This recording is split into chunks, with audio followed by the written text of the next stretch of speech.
Hi there, science fans. Welcome to another episode of Science and Other Stuff for Senior Citizens. My name is Dan Casciano. If you like these COVID-19 videos, please subscribe to my channel and ring the bell to be informed of future videos. During the last couple of days, we have been paying quite a bit of attention to the news covering the President's recovery from being infected by the coronavirus that has almost sent this country back to the dark ages. So I thought I would develop a short video describing what the probabilities of dying from COVID infection is as it relates to different age groups. This information hopefully will be useful to us in making risk-benefit decisions in our daily lives. The data I will be describing do not include other risk factors such as health, pre-existing conditions, and other comorbidities. The data presented in this video are from a recent publication that pooled a number of published studies. I will leave a reference to that work in one of the slides. This slide indicates what motivated me to put this video together for YouTube publication. First, I'm trying to highlight scientific information in a more useful way for senior citizens. The emphasis is to attempt to decrease scientific jargon and communicate in a less formal way. I would appreciate feedback if I'm missing the mark, and also, please leave questions in the comment section if you would like further clarification of a particular point or subject matter I'm covering. Secondly, as with any matter, the more information we have, the more apt we are to make a correct decision. Especially in the risk-benefit decision-making, the risk is death. And thirdly, because of the recent news of the President's COVID infection, we can estimate his probability of surviving. This slide describes the President's risk factors, which include his age and other comorbidities. I'll leave this to you to read. I included this information to remind us of the COVID infection pathway. What is important to note is the incubation period. Depending on the individual, the incubation period on average is around 4 to 5 days. During this time, there is a pre-symptomatic infectious period where we don't display any symptoms.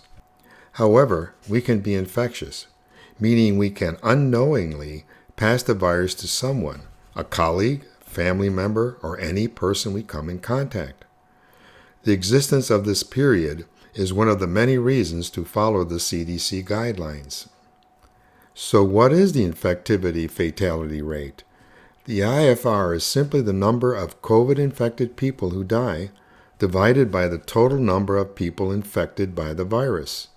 That is, if 100 people are infected and only one of these individuals dies, the IFR is 1%. Another way to look at this is that the survival rate is 99%. These numbers do not describe the severity of the disease or if a health precondition contributed to the outcome. This paper is where I had obtained the data that I described in the next slide.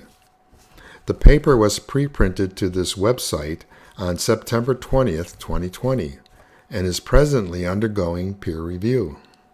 I hope the data included in this slide can help you make an informed decision. A total of 211 published studies were reviewed in depth, and the age-specific IFRs are reflected in this slide. The age groups evaluated include the 55, 65, 75, 85, and greater than 90-year-old groups.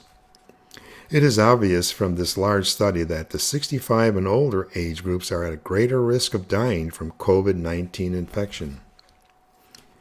For example, the 75 or over group that includes me have approximately a 5% chance of dying from COVID infection, while the 85-year-olders have a 14.2% chance of dying, and the over 90 years or older have a 25% chance of dying. Conversely, younger adults have a very low probability of dying from COVID infection. However, they must be cognizant of the fact that they can infect others, and if those others are in these older categories, death could be a result of that interaction. This is one of the many reasons we must all follow the CDC guidelines for containing this pandemic.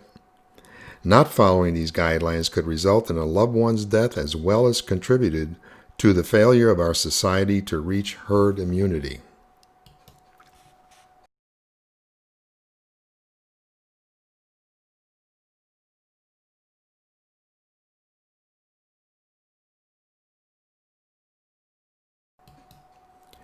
For more information about science, visit my website at www.casciano.com. If you have any questions or would like me to develop a video on a specific science subject, leave them in the comments below or email me at dan@dcasciano.com. Be sure to like this video and subscribe to my channel and ring the bell so you can be informed when I upload a new video. Thank you for watching Science and Other Stuff for Senior Citizens. Bye.